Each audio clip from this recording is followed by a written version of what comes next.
Hitting your quota. Are those three words that just freak you out, or do they excite you? Do they empower you? Do they entice you?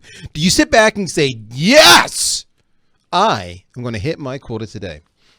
Or probably like the most of us, you sit back and go, oh, I haven't hit my quota. I'll give an example. Not quota related example. We're going to have plenty of those before the show ends today. And by the way, welcome to the show, guys. I'm really glad you took time out of your schedule to join us today.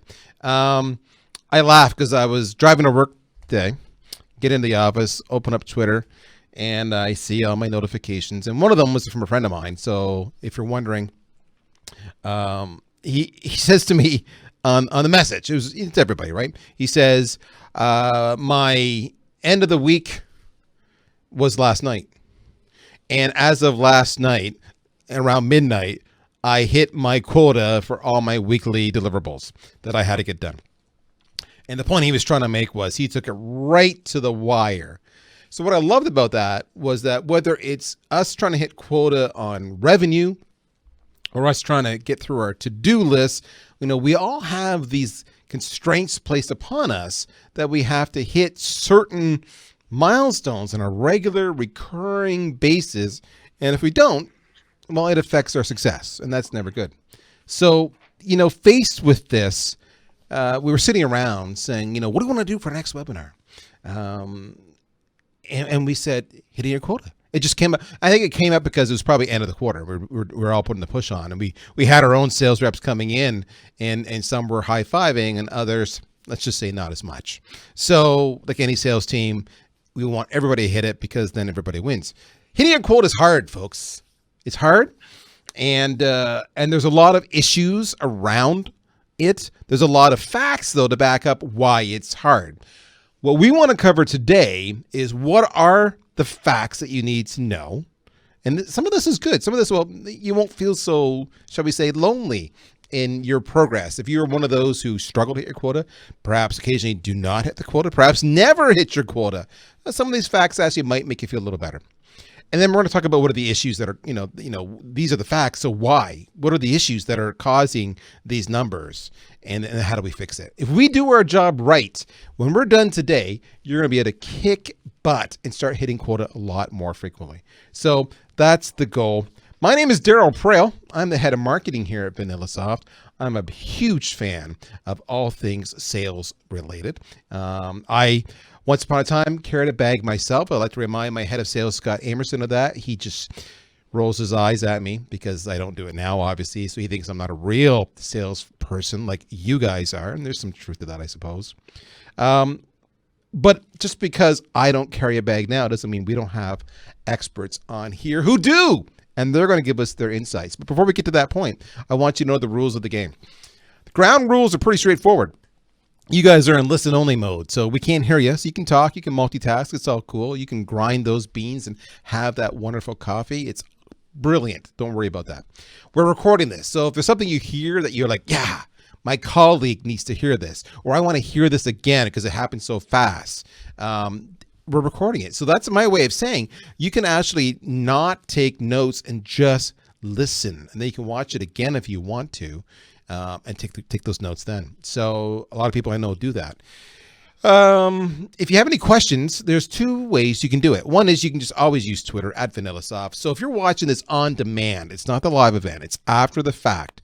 Go to Twitter at VanillaSoft or go to LinkedIn to our corporate VanillaSoft page and send us your comments and we will respond to them. Doesn't matter if it's a year from now, 2 years from now, we will respond to them. But the other way, if you're at the live event, is, right now you're looking at the stream. It's coming at you and you're on the vanillasoft.com site. And to the right, probably, of the actual stream, there's an actual chat box there.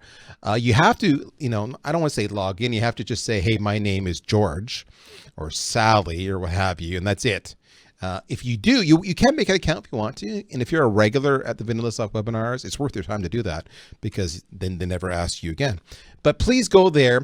Any questions, comments, opinions, anecdotes, stories, advice, tips, tricks, anything you can think of, open season. You want to make fun of me and my spiky hair? Knock yourself out. That's the place to do it. Those are the ground rules. Next up are our presenters. I told you we had some really smart people. We have Sean McNeil of Easy Links. We have Aaron Cichy of VanillaSoft. He's our insurance rock star in-house of many, but he's the man.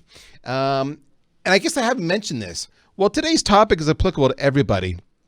We're bringing together insurance rock stars because the insurance industry really feels the pain of quota. So this is, shall we say, it's got a definite insurance bias.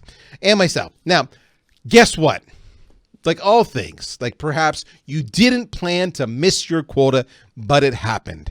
Well, we had a technical problem. Sean McNeil, who we promised was going to join us today, he's the VP of Sales at Easy Links. And if you don't know who they are actually a provider of killer solutions that service the insurance industry. Check them out at easylinks.com. They're pretty cool.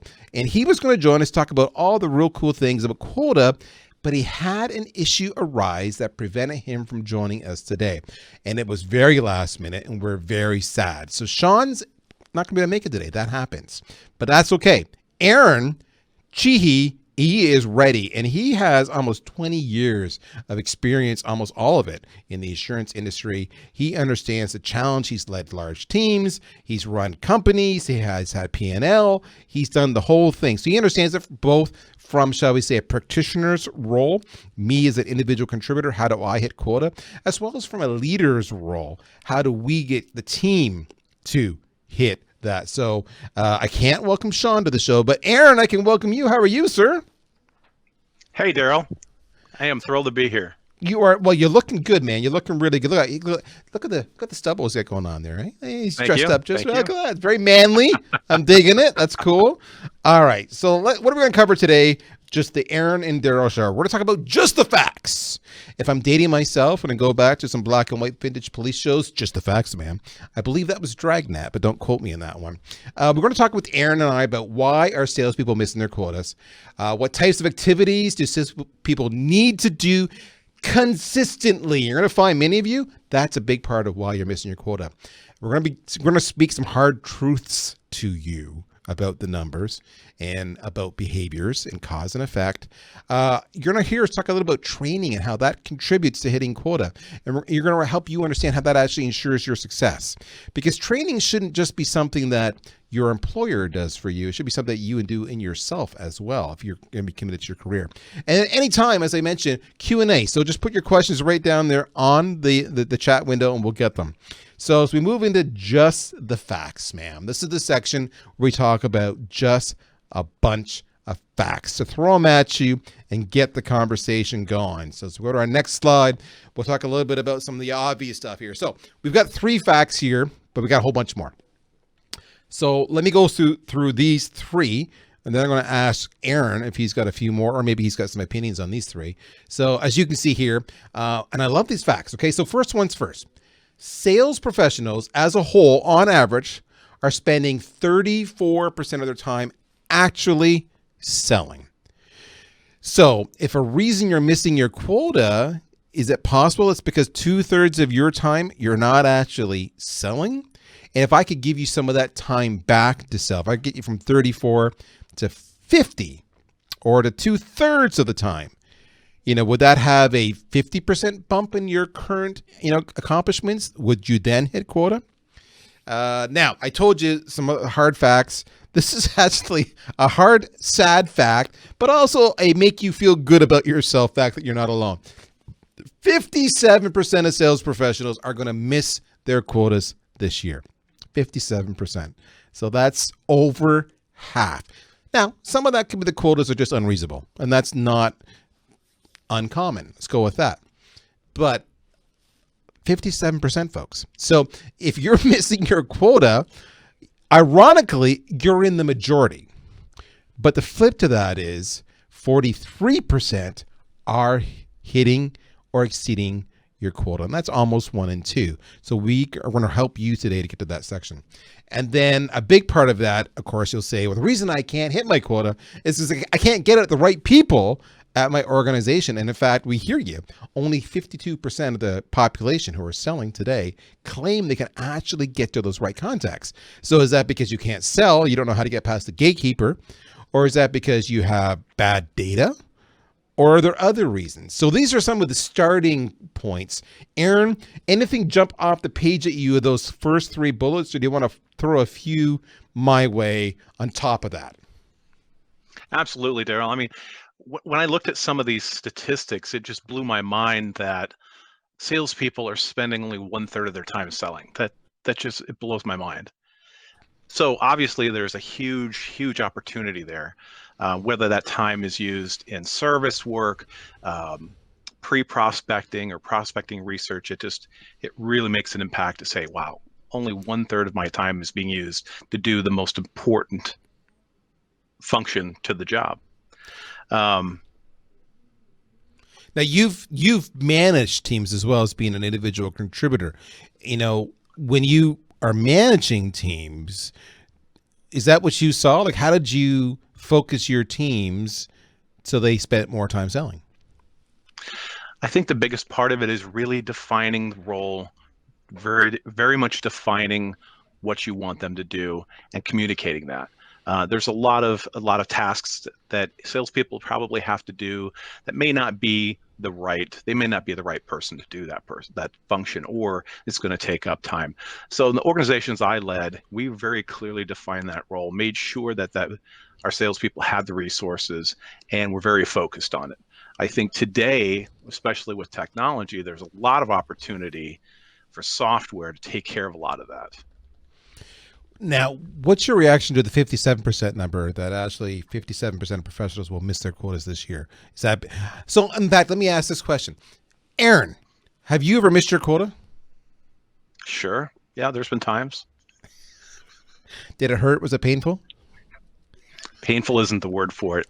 I heard you say earlier that, people could feel better. It never feels good. If you're a top performer not hitting your number, it sucks. It's just a beat down.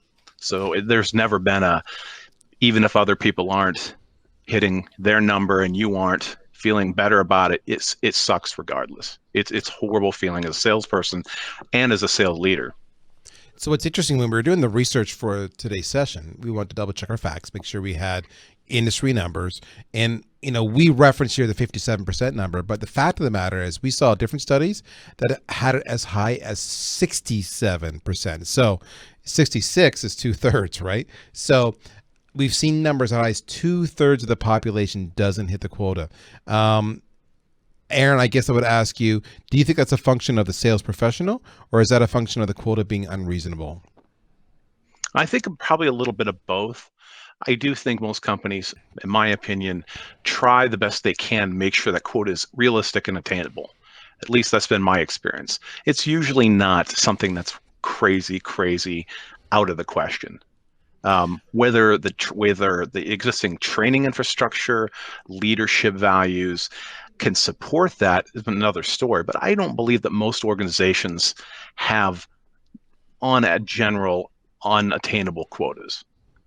So let me ask this. All right. So we know from the studies we've done. So if you've been to a VanillaSoft webinar before, you may have heard me reference this study. It's on our website, VanillaSoft.com. It's a study we did in partnership with the Telfer School of Management. That's an extension of the University of Ottawa. It's an academic study. VanillaSoft provided them 130 million sales interactions from our user base, of which a large portion are insurance experts. And they came back and they actually talked about, the number of attempts as one of the metrics it takes for somebody in the insurance industry to physically get a hold of somebody, right? So if you're not hitting your quota, I mean, it might be that you're not closing the business. That's clearly one, but it all starts with connecting with them. Now, what was really interesting was we would often spout off a stat that says, on average, sales reps make 2 to 3 attempts to reach somebody, a brand new prospect, and then give up. And the industry average says you have to do that 9.2 times. So simple math. If you're making 3 attempts now and you give up, the industry average says you need to make 9.2. So we're gonna make the simple math: 3, 9. You have to triple the number of attempts to reach a prospect to have that live dialogue. Yet When Telfer studied the 130 million sales interactions, they broke it down by industry.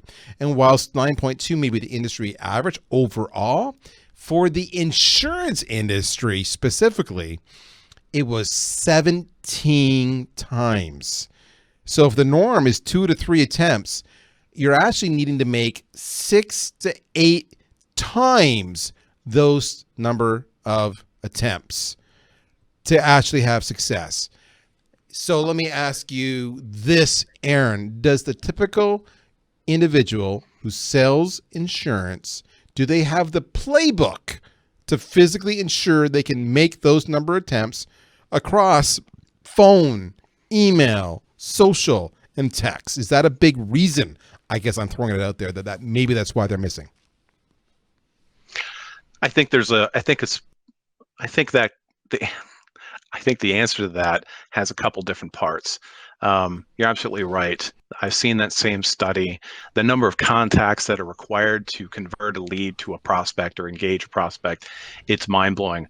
On a side note, I saw a number that compared to like 6 years ago to now, the number just in the last 6 or 7 years, the number of touches that are required to turn a prospect or a suspect or a lead into an active prospect has doubled just in the last 6 or 7 years. People are bombarded so much with marketing attempts and sales attempts that it takes that many more touches just in the last few years.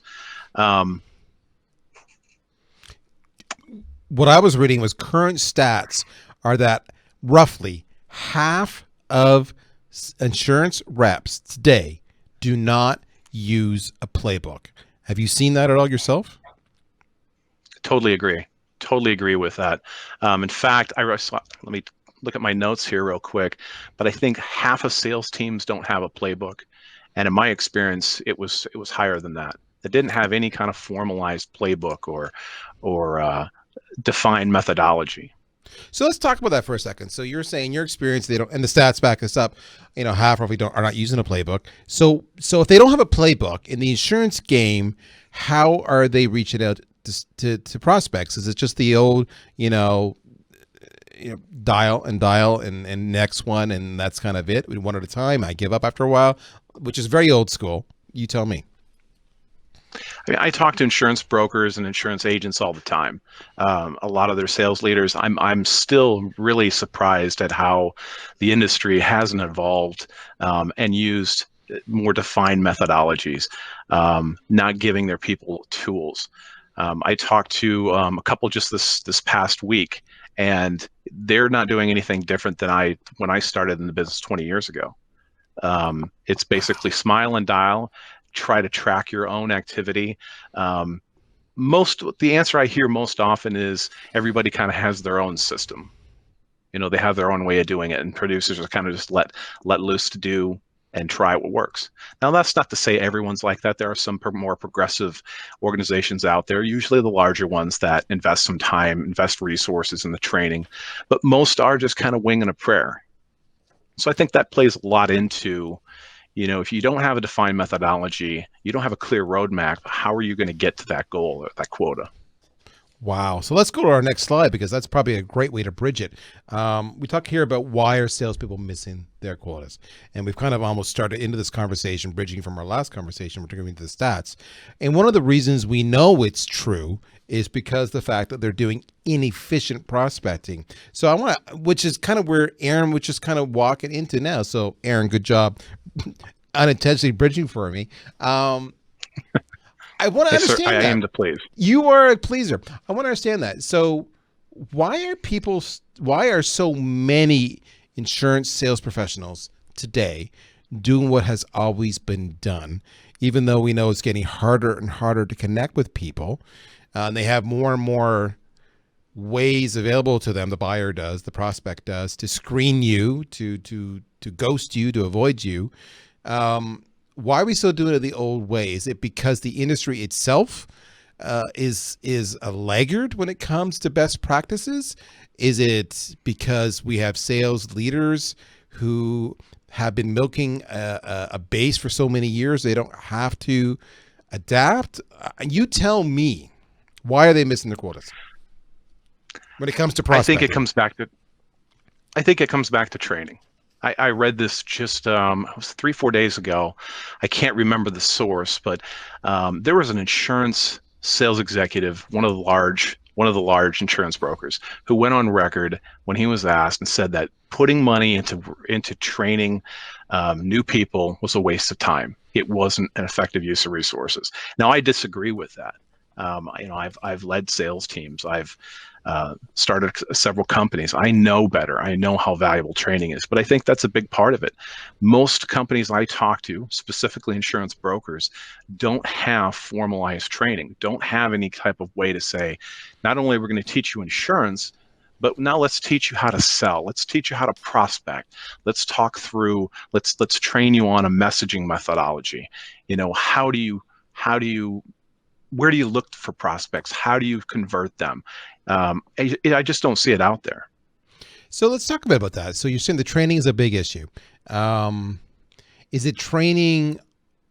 Because I think many will say, well, listen, learning how to dial a phone hasn't changed in forever. So I don't need training on that. So is this training on objection handling? Is this training on, you've got, they pick up the phone. I've got 30 seconds before they hang up on me. What do I say in that? Is this role playing? Is this using advanced capabilities like conversational analytics where I can record my call and then I can use that recording to play back, and the system will allow me to audit my own calls and say, yes, that was good, or no, that was bad. Like, I guess, what's the training that I should be doing that you've seen when you sold into insurance that made a difference for you or for your colleagues or for your star performers? I remember in the beginning, I was always aggressive, so it didn't take it. I didn't need a fire lit under me to make calls. But when I started, I remember spending Saturdays, late Friday nights, calling out of the phone book. I mean, as bare bones basic as it gets. So I think training on more than just picking up the phone. Who are you targeting? What's the best way to get a hold of them? What's the right role? What's the right persona that you're targeting? Use of any kind of technology. There's a lot of technology that can make prospecting a lot more efficient. Knowing what to say when you do get them on the phone, dealing with a gatekeeper, dealing with objections, all of it. I think training on all of it. Most people don't come in insurance world or industry with a lot of sales knowledge. And the insurance broker community does a great job and can do a great job teaching about insurance, yet most of the time, a new sales rep in the industry, the first 5 years, they're going to spend most of their time in prospecting and selling. The insurance knowledge usually comes a little bit later. So that leads to why 57% or more are missing quota, because a lot of those first 2, 3, 4, 5 years are just learning, how to prospect, let alone sell. So we can do more training to give them the sales skills sooner. That's one. So you're saying training. If we can teach them how to prospect efficiently using things like a playbook. In other words, you're going to do 18 touches in 36 days. I'm making that up. It could be whatever you want to. And, 9 of those touches will be phone, and, 2 of those touches will be social, and 6 of those touches will be, email, whatever it might be, right? But it's a combination thereof. So that means I got to have, 18 different messages and value props. And and to do that, I need to know my target buyer. You use the term persona. So I'm selling to this individual, and I'm selling them this product. So what does that individual care about that product? Why would they be a candidate? What are the pains, issues, concerns, challenges, risks they have that my insurance solution can fix? So do I have that messaging in there? So I'm going through what you said here. You've said training. You've said inefficient prospecting with the playbook. Now, you also talked about technology. So what tech stack should an insurance best-in-class organization, when I'm selling a sales organization selling into insurance, what tech stack should they have? What pieces versus what do they actually often have? Well, if I can back up just 1 minute to Sure. one of your previous points, I really like where you went with that. When you talk about touches, you talk about the number of times or attempts that it takes to get a hold of a lead and convert them to a prospect, um, into a buyer. What you mentioned really has a lot of legs as far as it's not just phone calls anymore. A lot of people try to market solely by email. I know people that try to sell solely by social. I've never seen anybody do it well, relying on just one method. But nowadays, it's more important than ever to really have what we call a sales cadence. In this industry, it's all about that sales sequence or sales cadence, having a defined set of steps, contact attempts, and what are those touch points for each step. Like you said, that might be 18 touches in 30 days. That might be, each touch might be a phone call, a voicemail, an email, even text messaging, video, social. You know, um, it's just not enough anymore to rely solely on the phone, although I think phone is still the most important channel. But being able to take all those steps and kind of weaving them together in a cohesive strategy. I remember using email back in the day. It was effective, but you got a lot better effect back then than now. So now it's a matter of being able to go after a lead and just hit them with everything you got in a very cohesive manner. You mentioned technology, the tech stack. That's another great point that really falls into, when you're talking about sales cadence or executing a sales cadence. Most every agency out there has some type of an agency management system that manages the insurance information, the policy information, ID cards, but now more and more agencies are going to CRMs like Salesforce, um, which is great. But I think what most really lack is having a tool to help conduct the outreach, the prospecting outreach, helping to make the calls, execute a sales cadence. And that's obviously, shameless plug here, but that's one of the things that VanillaSoft offers. But other parts of that tech stack, being able to execute, and do video, customize video, being able to manage your prospecting information, having a system that can kind of pull all that information together and act as a bridge between your prospecting efforts and your internal CRM. I know I went a little bit long there. No, actually, it was golden. I'm going to come back because I want to come back in a second to your discussion around activity. You mentioned that briefly. It was tied to the playbook conversation we had about email, phone, etc. But I also want to go back to the whole idea of the tech stack. So, part of what we want people to learn today is we want them to do a little bit of self-assessment. So those listening, you should be asking yourself, based on the conversation we've had, and we're going to go into this more, I know, later on today, but training. Do you have the right training program? So I just want to, put a sticky on that. We're going to come back to that. We talked a bit about the playbook. I'm going to put a sticky on that. We're going to come back to that. Aaron just talked a little bit about technology. And what I want to talk about here is we talked about the stack, right? So what I mean by that is you talk about the agency management system, which is one vehicle that handles all the insurance, contracts, etc. But remember our opening stat? We said roughly they're spending 34% of the time selling. So, Aaron, you made the comment that many people are trying to move into CRM. And I think the general premise there is that CRM is going to help us change that number, that 34% number, and make more calls. The reality is what we're seeing now is that that's not the case, because CRM is, I love the classic line that our CEO uses. CRM, customer relationship management, is used for maintaining a relationship. It's hence relationship management. It's not used for starting a relationship, and starting a relationship is really what sales is all about, right? So what we're seeing now in other industries has become the norm is the following stack. Is you have some email automation software or some marketing automation software, depending on the size of your organization, who are actually doing all the email blasts and the nurtures and whatnot, trying to get an expression of interest. And maybe it's a little teaser about a new policy, a new feature. Hey, important dates to remember. It could be renewals, could be whatever you want it to be. But that's just the marketing side. And ideally, you'll get a reaction from that saying, oh, I saw that article about that policy, that new policy. I'd like to know more about that. So boom, now it's a marketing qualified lead because there's an expression of interest. But then it comes down to where the sales reps typically live, which is a new piece of technology in the last 5-6 years called sales engagement. And sales engagement is to do exactly what you're talking about, Aaron. And there's a variety of vendors in this space that do this. And it's the idea that I'm going to have a playbook, and the system will just tell me what to do next. Oh, I need to email Aaron, or I need to call Darryl. And it just tells me, because the problem is people relying upon CRM to do this. And tell me if this resonates with you folks listening.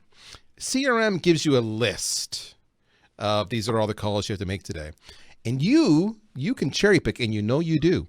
Because that list might be sorted, this is the right order, but you say, oh, no, that third one on the list, I'm going to call that one. That one looks better, juicier, more profitable, more likely. So I'm just going to skip 1. I'm going to skip 2. I'm going to write to 3. I call 3 and they don't answer. I leave a voicemail. So what do I need to do now? I have to document in the CRM. Oh, I left a voicemail. And then I have to manually make another task to call 3 back in a day or 2 or 7 or 30 or whatever.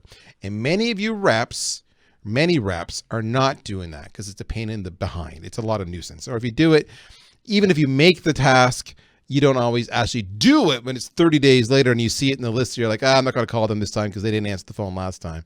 Yeah, I was going to skip it. And that is why you only have 2 to 3 call attempts.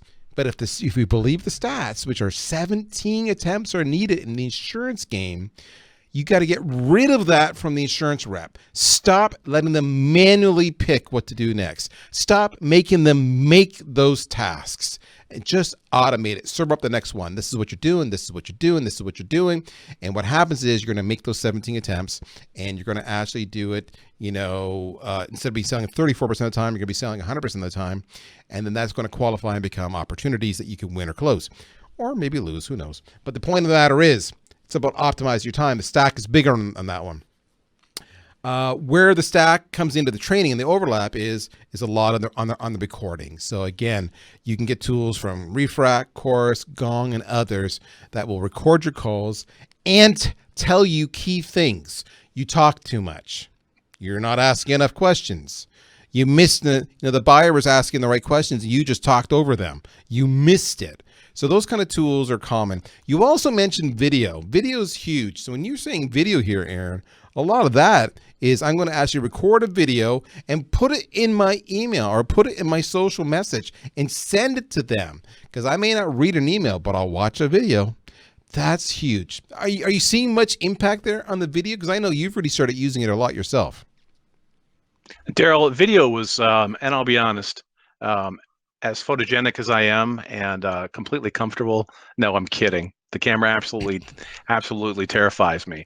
But you can't ignore the statistics. The engagement rates for video are through the roof. It's something like 8 or 9 times, and don't quote me on that. But the rates of engagement for video versus say just a regular email is very impressive.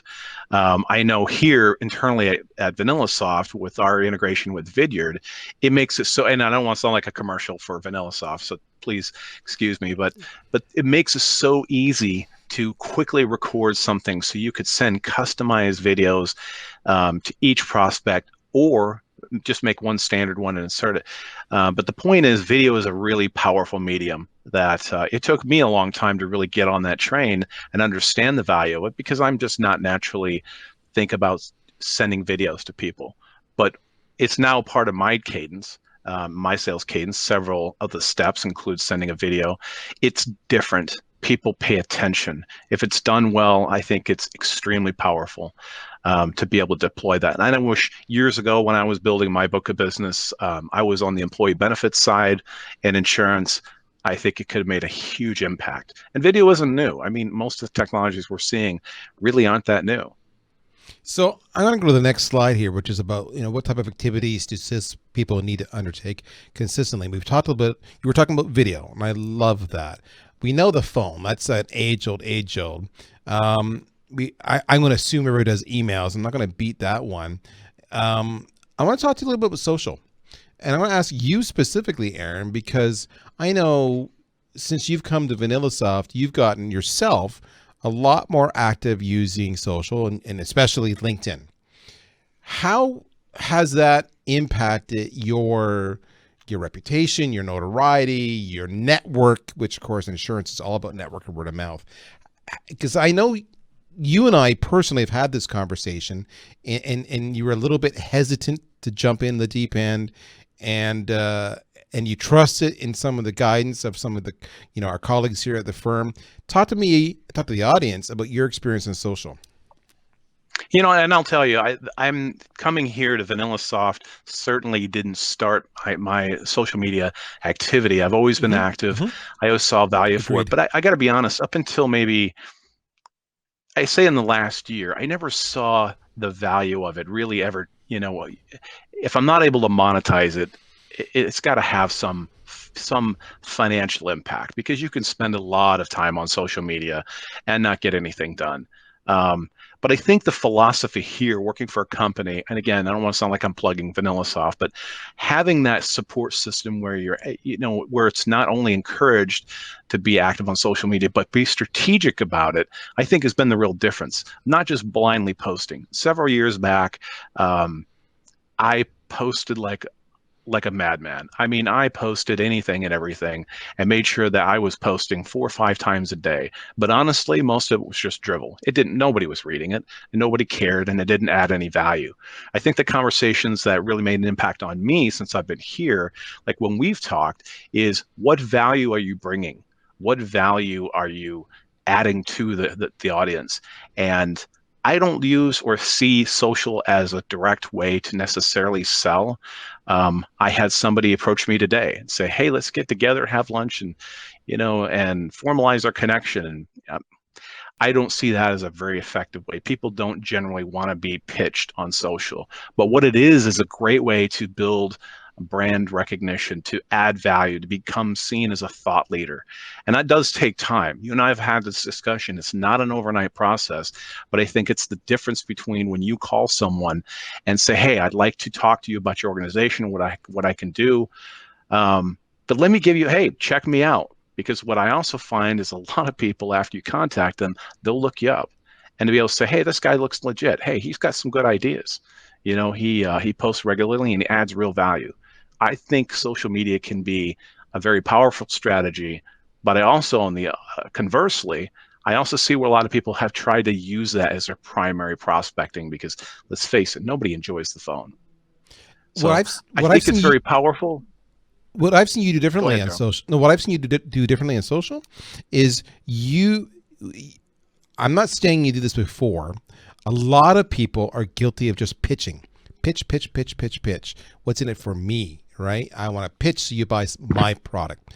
What I've seen you where you've really just blown up and had great success is when you're kind of sharing common experiences, lessons learned, storytelling, putting it out there, having an opinion, not necessarily a radical opinion, but sparking the debate. I've seen incredible traction for you when you've been the individual to spark a conversation that everybody wants to contribute to. That's what's made it interesting for me, is when I learned that, and I'd say mainly in the last year, of using social really just to spark conversation. I mean, Darryl, let's face it, we're in the sales business. There's always things to talk about. There's always stories to share. And what I've learned as I've gotten up there in my sales years, um, is when you can add value, people see that. When you're just pitching, I have a contact, Josh Braun calls it, people can smell your commission breath. And being able to step back and say, how can I add value, or how can I share a story, if nothing else, just for a laugh? I've seen some people do extremely well on social media that have taken that approach. I don't think social media can replace the other communication channels, though, for prospecting. I've never been successful at it. I don't see a lot of other people successful at it. And I think it's usually a way to avoid picking up the phone. Quick story, really quick story. I read this in Jeb Blunt's book, Fanatical Prospecting, where somebody kind of challenged him. One of his people challenged him and said, I'm going to get on social media. And he said, okay, fine. And I'm going to match that in phone calls. Well, you can imagine who probably won that competition. And making the point that I think it's, and I know I got a little long in the tooth there, but social media, I think, is an important part of an overall balanced sales cadence. By itself, I don't think being a thought leader is necessarily going to fill your pockets either. But as a part of a well-rounded sales cadence, I think it can be very, very helpful. So you raised a really interesting point that I want to drill down on. So everybody, right? We're all in the insurance game. We all prospect. We all want to hit quota. What's the number one lead source we want? We want a word of mouth referral, right? That's what we live and die for. Word of mouth. Okay, fair enough. So if someone comes to me and says, hey, Darryl, you got to call this Aaron guy. Aaron is dynamite. He took care of me and love him. Call him. And so now I call Aaron and I say, Aaron, my buddy Scott says you're the man. And I trust Scott. Scott's my guy. So if Scott says you're good, you're good. Let's talk. Word of mouth hits it. That's the easiest you're going to get. That's how you probably are hitting quota if you have a lot of word of mouth.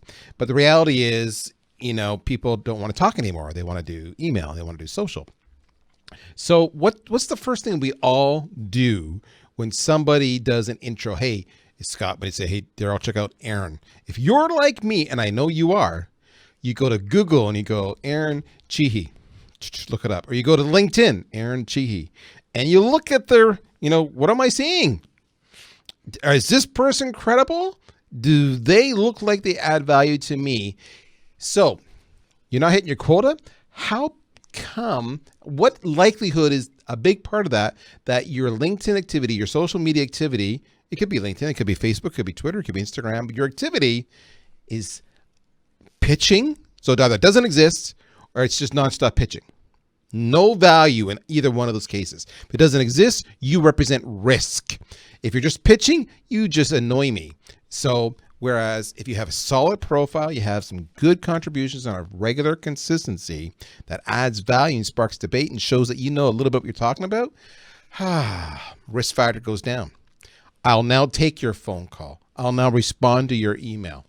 That's the importance of social. It's more than just the posting. It's the optics. So what types of activity do people need to undertake consistently? I would contend, Aaron, tell me if you disagree with me, it's not just the phone and it's not just email, but it's also social. I think it's those three things. Yes, I totally agree with that. In my view, and I've become an evangelist for the sales cadence concept. In fact, when I learned it here, the idea of a sales cadence and executing a cadence and technology that can facilitate executing that cadence, I was just blown away. But I think I'll give you an example. My cadence that I use, because I market exclusively to insurance brokers and agencies, is a 10 to 11 step process. Each step has a phone call. Most steps have an email.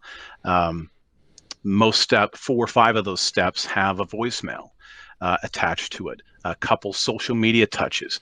Yet I'm not describing each touch as a step, but simply each step may be consisting of 4 touches.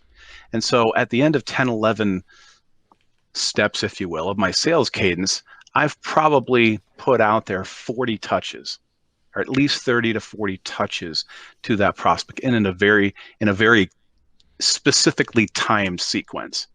And when I first got here at VanillaSoft, and obviously we have tech that does that exactly, that I was really, really excited. Probably one of the most profoundly exciting things I've seen in the last 20 years, as it pertains to helping salespeople. And again, I don't want to be a commercial, but when you ask what I would do, I think having that plan. Number 2 is you got to have an activity plan. I've heard that a million times, yet over the years, you see a lot of people still fail to sit down and run the numbers. How many calls do I need to convert this many prospects to how many meetings, how many proposals to how many closed deals? Having a plan and working that plan. That just pure and simple, knowing your metrics and then working the plan. So that's a really I good. hope that answered your question. No, not only did it answer the question, you're now 2 for 2. You segued again for me, and we're at the next slide. Where our next slide, we actually had brought up the whole idea of metrics and activity being a big part of hitting quota. And so we have fun with this, right? The truth, the whole truth, nothing but the truth, which is that we know truly how many activities have you done or not done? Are you hitting them across all channels? Are you telling me you're doing those activities just to tell the boss that's what you're doing and you're not doing it? How do I, as a boss, ensure that my team is always on the phones, always doing emails, always, selling, as opposed to, checking their phones and, ordering lunch and what have you. So talk to me more about how you can use reporting to measure activity. Darryl, the reporting of metrics to knowing activity has been a pain in all sales leaders' backside since the beginning of time. It's a real pain. However, it's so mission critical to know what's going on. And this is, if I could make a kind of a quick sideways step to talking about CRMs, I think we're one of the reasons that insurance brokers really embraced CRMs like Salesforce, and there's many others. And I'm not here to bash CRMs. Definitely have a clear purpose. However, it's still really tough to be able to say, how many calls did you make today? How many of those resulted in a meeting? And then being able to further identify, okay, where's the coaching opportunities? Just a quick story, having that lack of metrics.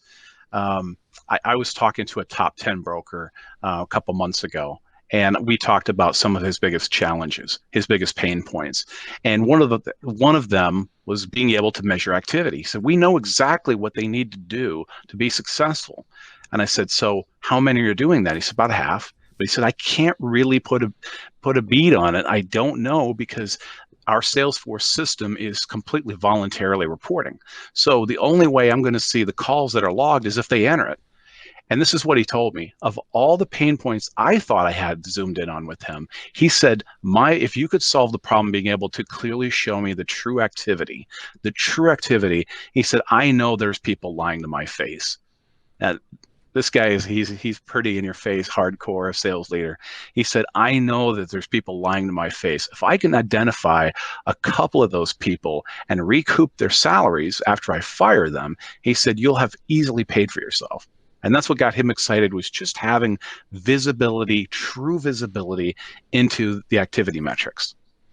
So do we believe that the activity is a big part of quota? I mean, it sounds stupid. I know I'm saying the obvious, but without activity, I'm never going to hit quota. But I could have activity, but it'd be stupid activity. In other words, it's just phone. I'm only working the phone. I'm not doing email. I'm not doing social because I don't like those. Those are foreign to me. Or the flip is, I'm only doing email. I refuse to pick up the phone because, again, it's foreign to me. So it's not just activity. It's also the right kind of activity. Is that a fair statement?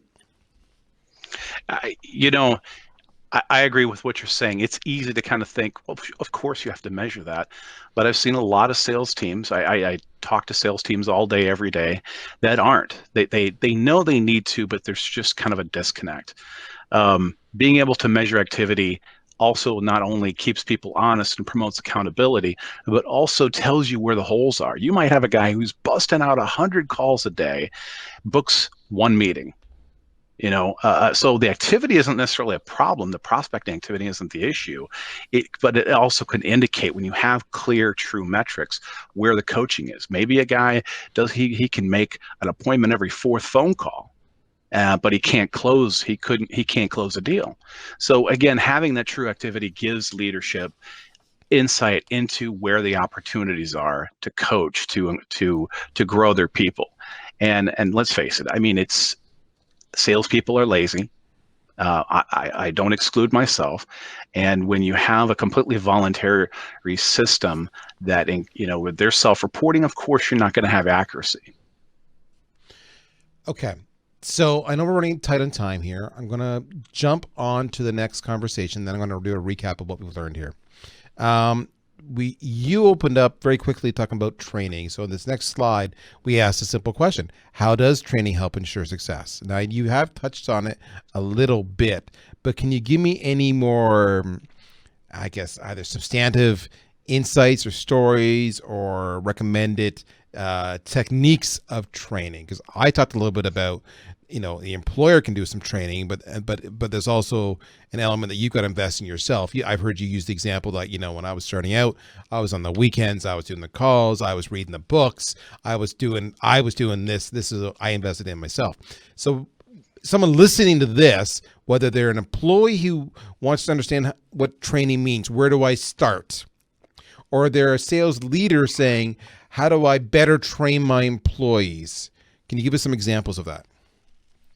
Yeah, I mean, I've had 3 conversations, I think, this past week, and every one of them centered around a lack of a formal training program. Every one of them acknowledged that it was a deficiency, but they just couldn't get the executive team to commit the resources. Like I said, I had just recently read a quote where a sales executive said, "We don't see any value in it." Yet these are the same companies that are saying, "How do we grow year after, our year over year revenues? How do we grow organically? How do we fill the pipeline faster?" I think number one, establishing a formalized training program, and maybe that's not internal. Maybe that's not made up of your internal people. Outsourcing that. Outsourcing is definitely expensive, but having some kind of sales guru or expert come in and do, a mini boot camp or a week long or an ongoing engagement. I think that is number one of the most effective ways that you can establish an effective training program is outsource it to somebody that's all they do, that understands insurance, understands sales, and has credibility. And that way it frees up people to do other things. Plus, you may have people internally, leadership that may not be the experts in sales. I know that sounds counterintuitive, but it definitely is out there. So I think just taking a look at your own program and saying, let's have a formal program that not only teaches the insurance stuff, because there's classes you can send people to the insurance stuff, but to teach people how to sell, how to prospect, how to nurture, how to follow up, how to close. So there's a lot of the biggest one right there. And I love what you're saying there, right? Because you talked about some of the skills. You're breaking the skills down, which means you can have this training program over the course of months and months. Once a week, guys, we're going to sit around and talk about one issue. Part of that's going to be around some of your, not just, what you say on the phone or whatnot, or your messaging. It's going to be around your tools. How do you handle a phone call? How do you write an email to get open? How do you produce a video to be engaging and make sure they watch the whole thing? How do you network? When you're at a networking event in the community or in your target market, how do you engage with one another?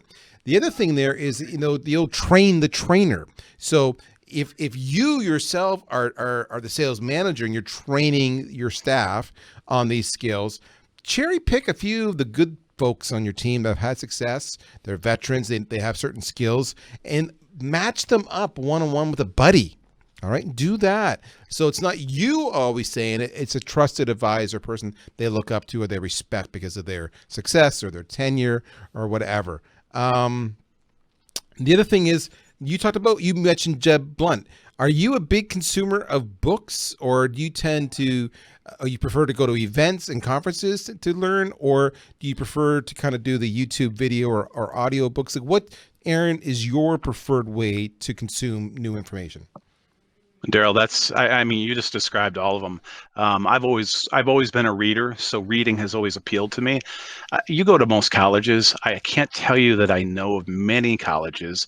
There are a few, but many colleges don't have. There is no real sales. There's no real sales track college program. There's no real curriculum out there covering sales, or that I've seen very often. And so when I got into sales, I realized real fast, you have to be very motivated and be able to go out and find those resources. One of my colleagues here at VanillaSoft, with his guys, they do a book club, and I think that's very innovative. It keeps people engaged, keeps them learning, and does it in that kind of in a forum where it's not just reading a book and then digesting it, but then it can interact with other people. But I've been a voracious reader all my life. I've really discovered audiobooks the last couple of years. I have some pretty serious windshield time on commuting, so that's a fantastic way to digest even more information. But it really has to be, you have to be self-motivated. Most employers just don't put the emphasis on it. Darryl, you hit on a great point that I think I've recommended a number of times with sales leaders, is a mentoring program. A lot of mentoring happens unofficially or happens by accident, but those companies, those organizations that have a formalized mentoring program in place, pairing up a junior producer with a senior guy and maybe making it financially attractive. So maybe they're splitting deals for the first 6 months or something like that. So they're vested interest in helping each other. I think that is one of the, just, it would sound so obvious, but fantastic way to promote growth in an organization. Most sales leaders, in my experience, a lot of sales leaders don't have the time to spend extensive amounts of time with their salespeople. It's a one-on-one, maybe a ride along, but generally they're managing a bigger team. So mentoring, to your point, I think is a fantastic way to develop producers internally. All right, so to training. Let's bring this home. We talked about quota. That's how we began the conversation today. We've talked about a lot, but let's kind of recap in a nutshell what we actually covered. What are your takeaways? Why are salespeople missing their quotas? 4 reasons: inefficient prospecting, poor or non-existent training, poor use of technology, or poor data. Bad data. We didn't even touch that, but bad data. 4 ways: prospecting, training, technology, and data. So when it comes to prospecting, do you have the right playbook, the right cadence? Are you giving up after 1 or 2 attempts? Are you making those 17 attempts or more? Are you doing it in the right time frame? Are you using multiple channels? What's stopping you from doing that? Number 1, if you do that, you're going to be busier way more than 34% of the time selling. Next, training. You have to teach your reps how to physically sell. That's email, that's video, that's phone, that's objection handling, that's policies, that's everything. Make a plan. That's from the employer's point of view. From you, the individual sales rep, if you're not prepared to invest in yourself, you will never succeed. That's a life lesson, not just an insurance lesson. Do you have a budgeted amount of money set aside to invest in you? Whether that be books, audiobooks, videos, conferences, networking, mentorship. Do you have a training plan? 3, tech.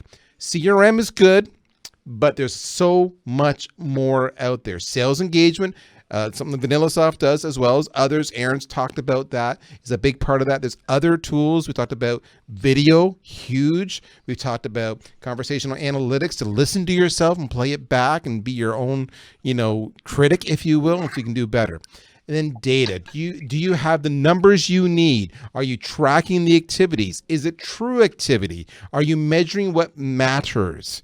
Do you have the data to call the right people? Or are you just getting a lot of wrong numbers?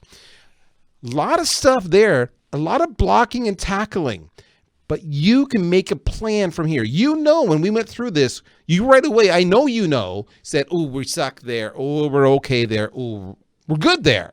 Okay, go make your plan, whether you're an individual or an organization. That's the scoop. That's the facts and nothing but the facts. Aaron, if they want to reach you, is LinkedIn the best way, or do you prefer some other method? If somebody wanted to reach me, I'm easy to contact. Phone, email, social, it all works. Fantastic. So if you want to reach out to Aaron, you can find him on LinkedIn, of course, but just go to VanillaSoft and look him up on the phone that way.